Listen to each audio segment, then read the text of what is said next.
मेरा नाम रश्मि है। मैं आगरा के पास एक छोटे से कस्बे में रहती हूँ। उस वक्त मेरी उम्र लगभग 28 साल थी। मेरी एक 9 साल की बेटी थी और मेरे पति का नाम आकाश था, जो कि ऑटो चलाया करता था।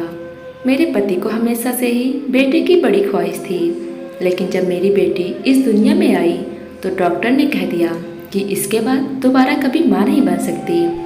बच्चे की और माँ की जान बच गई, इतना ही काफ़ी है। मेरे पति ने सबके सामने तो कह दिया था। मैंने जल्दी शादी इसीलिए की थी कि जल्दी जल्दी बेटे हो जाएंगे तो आगे चलकर मेरी कुछ मदद करेंगे, लेकिन अब यह दोनों मेरे किसी काम के नहीं हैं। लेकिन इस औरत ने तो मेरी सारी उम्मीदें ही तोड़ दी। अब मैं इससे छुटकारा पाकर दूसरी शादी करूँगा। मुझे 12 साल हो गए, मेरे पति ने मुझे अभी तक नहीं छोड़ा और न ही किसी से दूसरी शादी की और न ही दिल लगी की। इसलिए नहीं कि वो मेरे साथ वफादार था, बल्कि इसलिए क्योंकि उसे पता था कि अब कोई भी उससे शादी नहीं करेगा, क्योंकि सारे मोहल्ले और रिश्तेदारों में यह लापरवाह इंसान के रूप में मशहूर था। उसने अपना ऑटो भी बेच दिया था और सिलाई करके मैं अपना घर चलाती थी। कभी कभी वह कहीं से थोड़े पैसे ले आता था। सबको पता था कि उसकी कहीं से कोई कमाई नहीं है। जाहिर है कौन उसे अपनी बेटी देगा। शादी करने वाला वजह भी तो पूछेगा। पहली पत्नी से तलाक किस वजह से हुआ था। इधर अब मेरी बेटी भी मेरे कद जितनी होती जा रही थी, जिसका नाम रूपल था। वो बहुत ही ज़्यादा खूबसूरत दुबली पतली थी और यह बड़ी ही अजीब बात थी कि हमारे खानदान में यह पतली लड़की थी और रंग भी बहुत ज़्यादा गोरा था। लेकिन मेरी बेटी बहुत ज़्यादा मासूम थी, क्योंकि मैंने सारी ज़िंदगी उसे अपने सीने से लगाकर छुपा कर रखा था, यह सोचकर कि मेरी एक ही तो बेटी है, दोबारा कोई बच्चा नहीं हो सकता। अगर उसे भी कुछ हो गया तो मैं कैसे रह पाऊंगी। इसलिए मैंने उसे सारी ज़िंदगी ज़रूरत से ज़्यादा ही हिफाजत की और उसका नुकसान यह हुआ था कि वो ज़रूरत से ज़्यादा ही मासूम थी। उसे किसी बात का पता नहीं था। मैं उसको लड़कियों के साथ खेलने भी नहीं जाने देती थी। इस तरह उससे किसी की दोस्ती भी नहीं हुई और उसने मोहल्ले की लड़कियों के साथ ज़्यादा वक्त नहीं गुजारा। मैं उसे शादियों में भी नहीं लेकर जाती थी और इसके अलावा हम गरीबों का और कौन होता है। लेकिन मैं सोचती रहती थी कि मैं उसके साथ हूँ, सारी ज़िंदगी मैं ध्यान रख लूँगी। मैं तो उसे बाहर के खतरों से बचा रही थी। मुझे क्या पता था कि कभी कभी खतरे अंदरूनी भी होते हैं। खैर, यह तो एक लंबी बात है। जब मेरी बेटी थोड़ी जवान हुई तो मेरे पति ने उससे बहुत ज़्यादा प्यार करना शुरू कर दिया, जबकि सारी ज़िंदगी उसे धुतकारता आया था।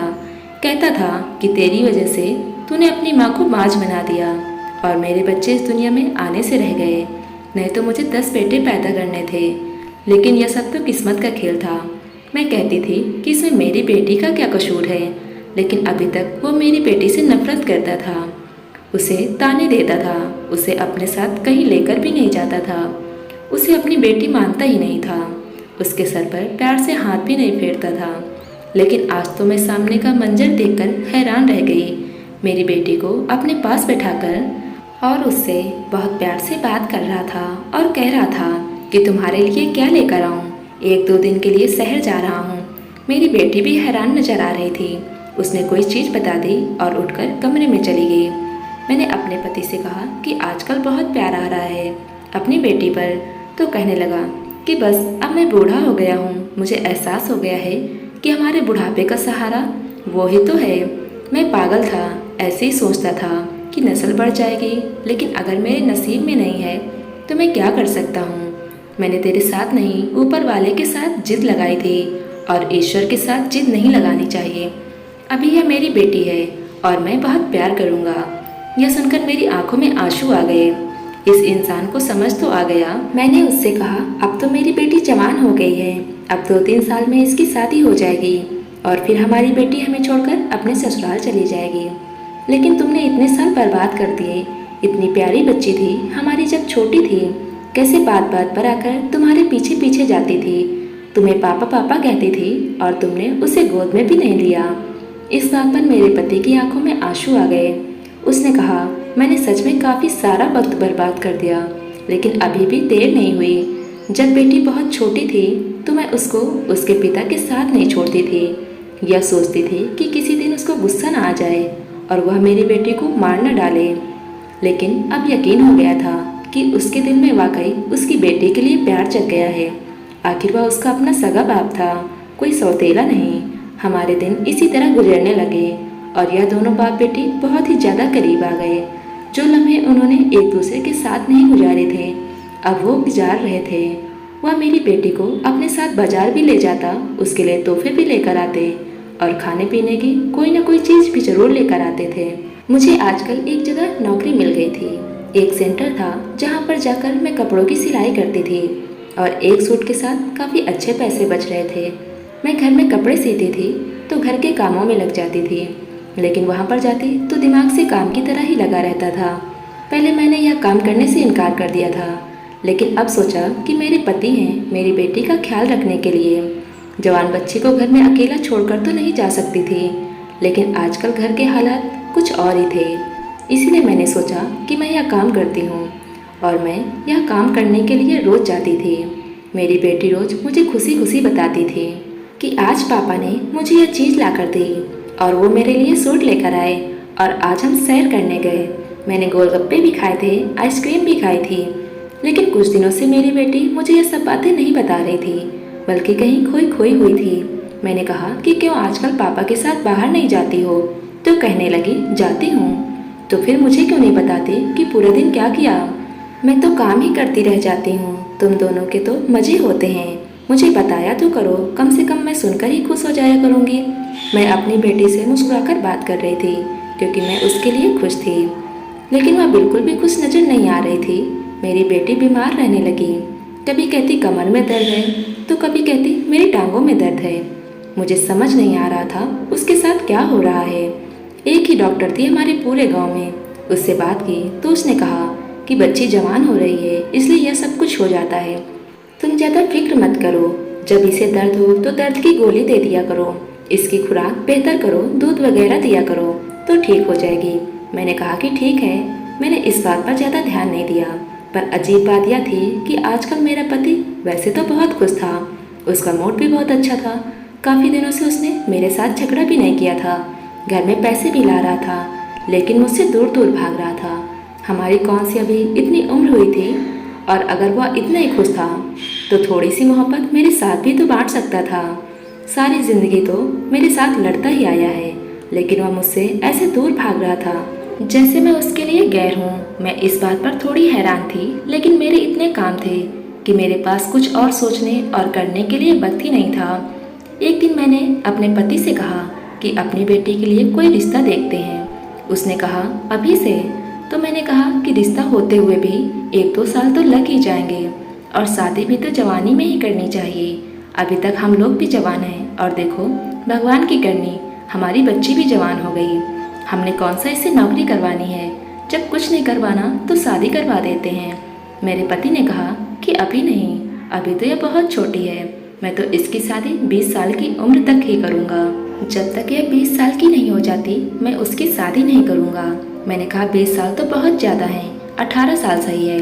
तो उसने कहा कि नहीं, जब तक लड़की समझदार ना हो जाए उसकी शादी नहीं करनी चाहिए, इससे पहले उसकी शादी करना जुल्म होता है।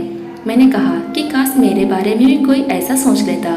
तुमने तो मुझे 16 साल की उम्र में ही जुल्म करना शुरू कर दिया था।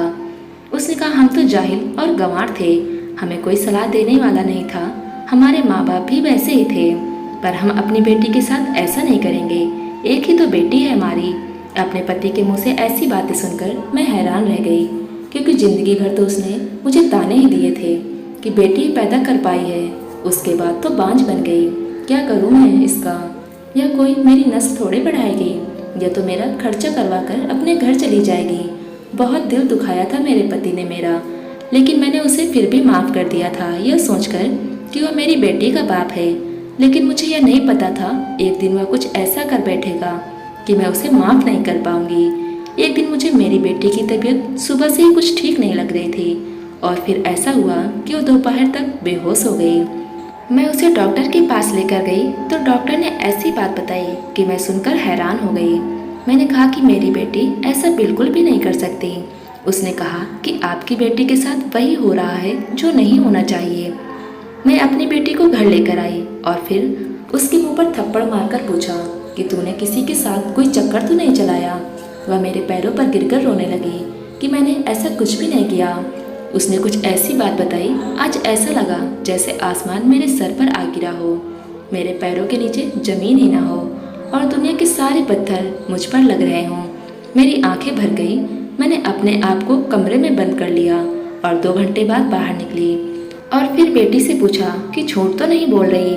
उसने कहा सच बोल रही हूँ, मेरी बात का यकीन करो।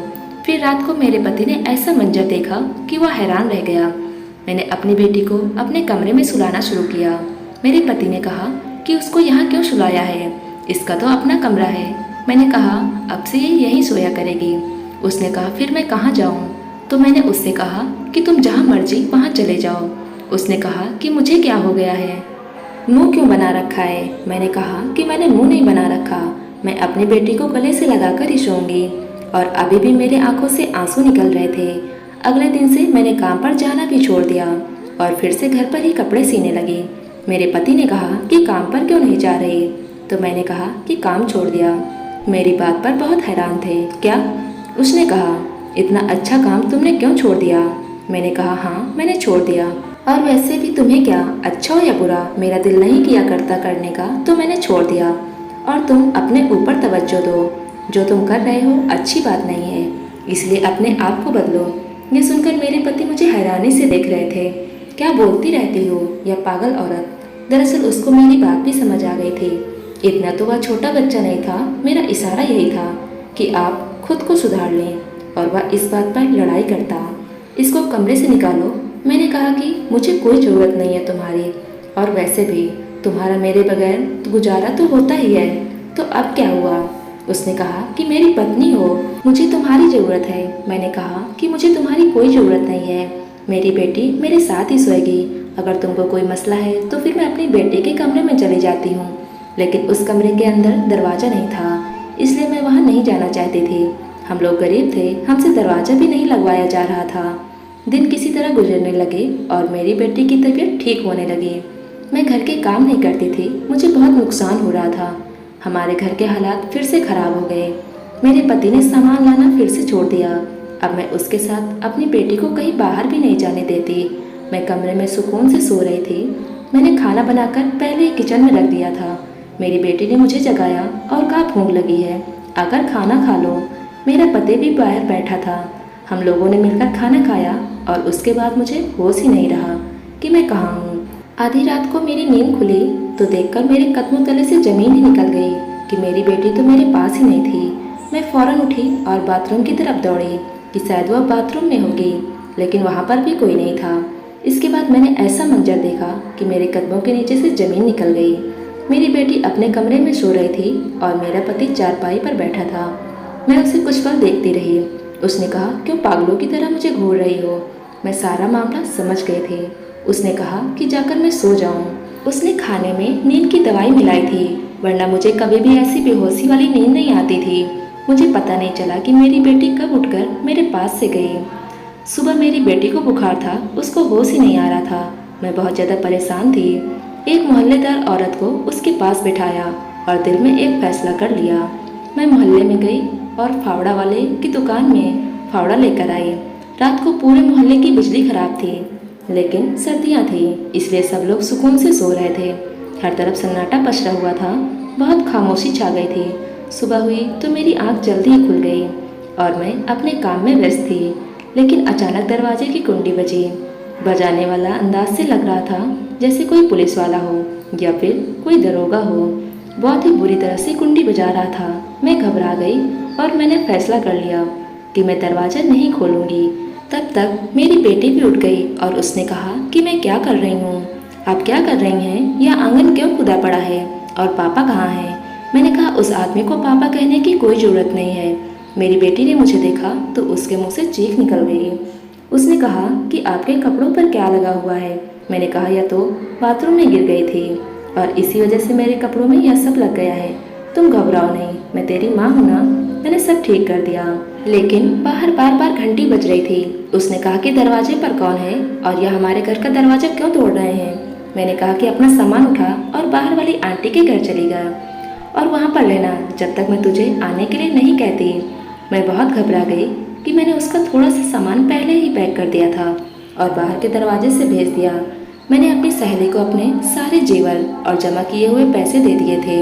मैंने कहा, जब तक मेरी बेटी तुम्हारे पास है इसका बहुत ज़्यादा ख्याल रखना और ज़रूरत पड़ने पर कुछ दिनों के लिए इसे दूर भेज देना। इसको यहाँ से लेकर चले जाओ। और तू हमेशा कहती थी ना कि तुझे मेरी बेटी बहुत पसंद है, तो इसे अपनी बहू बनाना और हमेशा अपने पास रखना। मेरी सहेली को सब पता था कि मैंने क्या किया है। सच्ची सहेली होने की वजह से वह मुझसे यह सब वादा करके गई कि मेरी बेटी का बहुत अच्छे से ध्यान रखेगी, अपनी औलाद से भी ज़्यादा। और अब मेरी बेटी उसके हवाले थी। मेरे पास खाने के लिए कुछ भी नहीं था और घर में बिल्कुल अकेली थी। वो बार बार कह रहे थे कि बहन दरवाज़ा खोलो, नहीं तो हम दरवाज़ा तोड़ देंगे।